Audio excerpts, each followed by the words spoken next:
This is a guest essay written by Michael Oren, a former Israeli ambassador to the United States.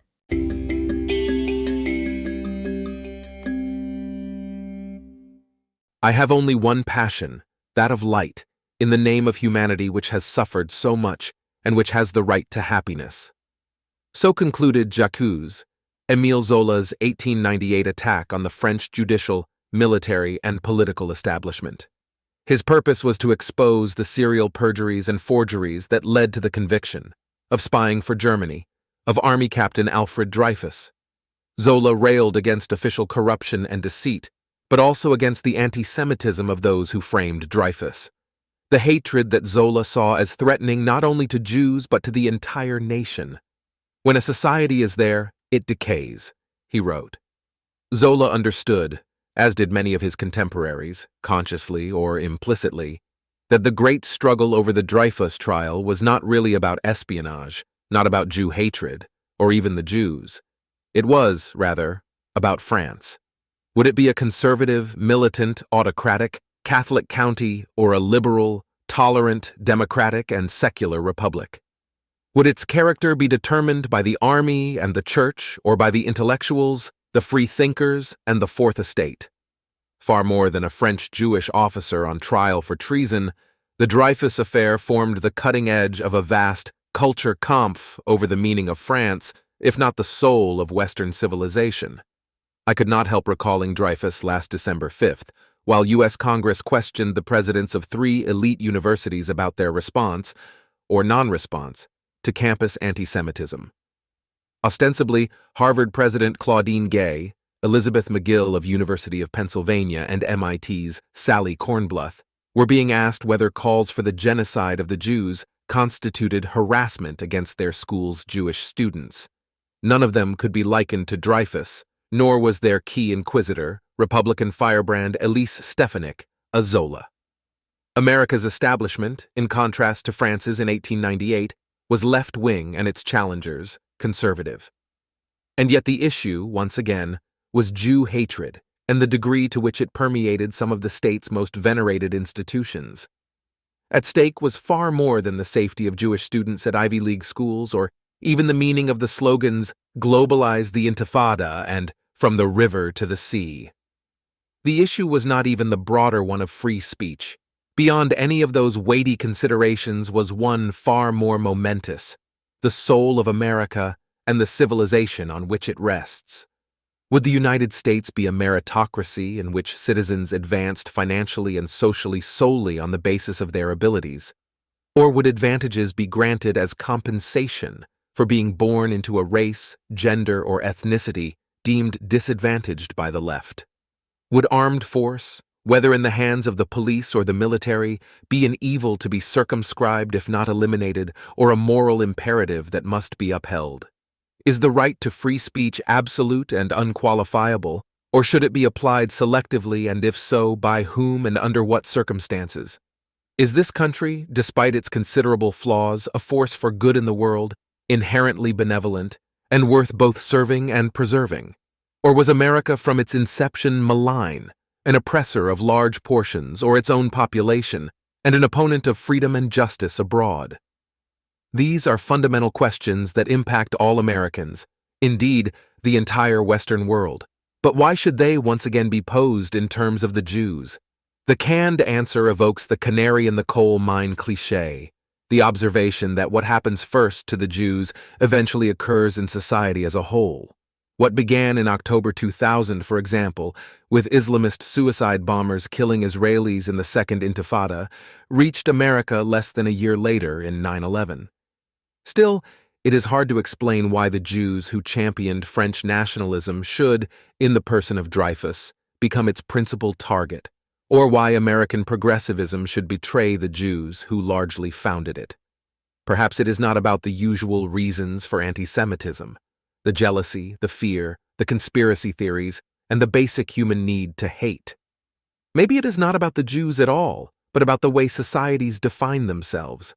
Not merely canaries, we Jews are mirrors. That has been the case ever since antiquity. Anti-Semitism existed in the Greek and Roman worlds. Jews were accused of ritually killing Greek babies and intentionally spreading disease, according to the first-century Jewish chroniclers Philo and Josephus Flavius. Among the Jews all things are profane that we hold sacred, wrote their Roman contemporary Tacitus. They regard as permissible what seems to us immoral. Yet violence broke out not when the Jews grew more dissimilar to their surroundings, but rather blended with them.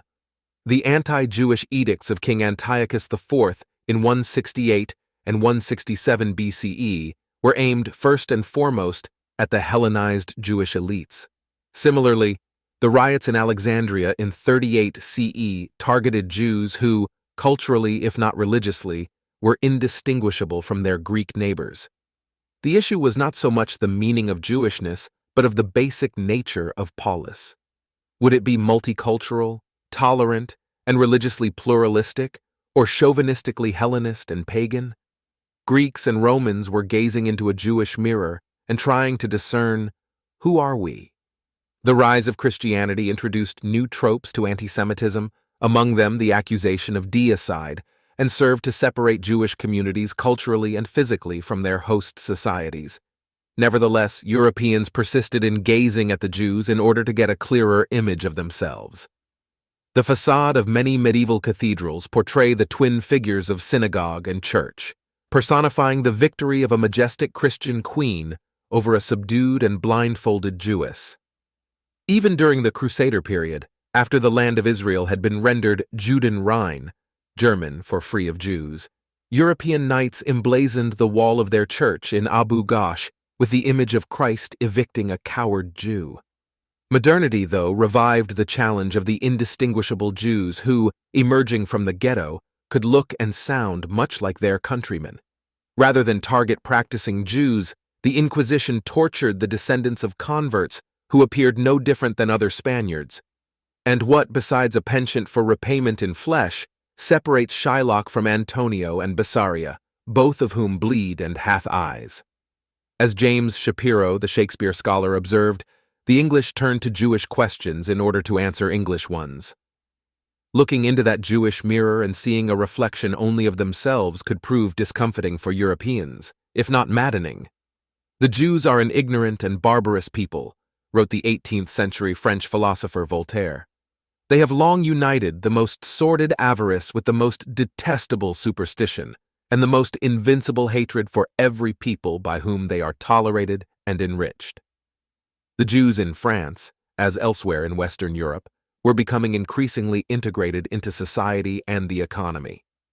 Not surprisingly, the full emancipation of the Jews, granting them equal rights and duties, became one of the defining debates of post-revolutionary France and early Victorian England. Lawmakers in both countries once again regarded the position of Jews as a means of determining the nature of their respective societies, liberal or reactionary, parochial or open-minded, a state defined exclusively by one nation, or a nation-state embracing all its citizens. The same question confronted Germans in the aftermath of World War I, and one man claimed to have the answer. The Jew, Adolf Hitler wrote in Mein Kampf, quote, had only acquired the art of twisting the German language to his own uses, and his command of the language was the sole ground on which he could pretend to be a German. The Jews, quote, openly and impudently assert their Jewish identity, while hypocritically pretend that they are German, French, or English. The remedy, Hitler posited, was a German state based solely on race, writing, quote, for as long as a people remain racially pure and are conscious of the treasure of their blood, they can never be overcome by the Jew. End quote.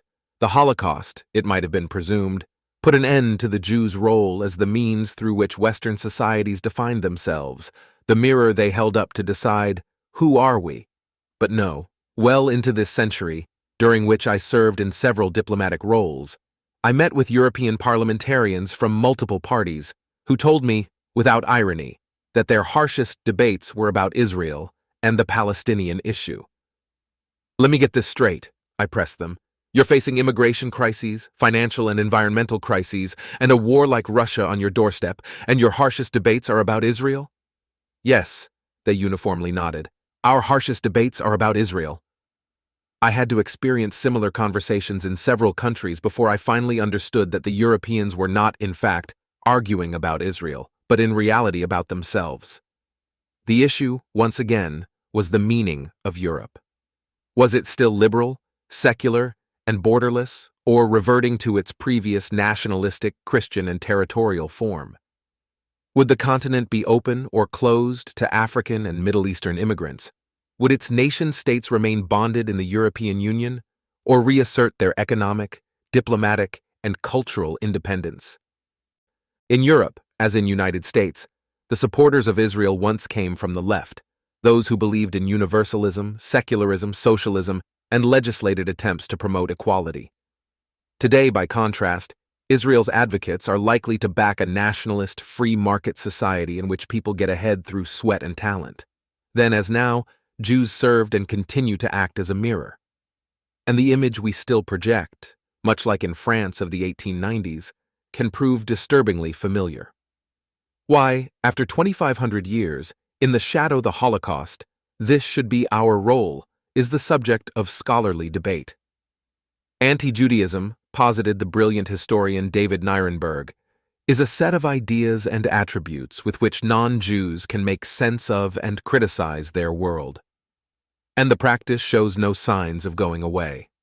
Recently, in France, Rima Hassan, a young lawyer of Palestinian descent, who praised the Hamas massacres of October 7th and denied Israel's right to exist, sparred bitterly with a French Jewish TV personality, Arthur, also known as Jacques Essebag.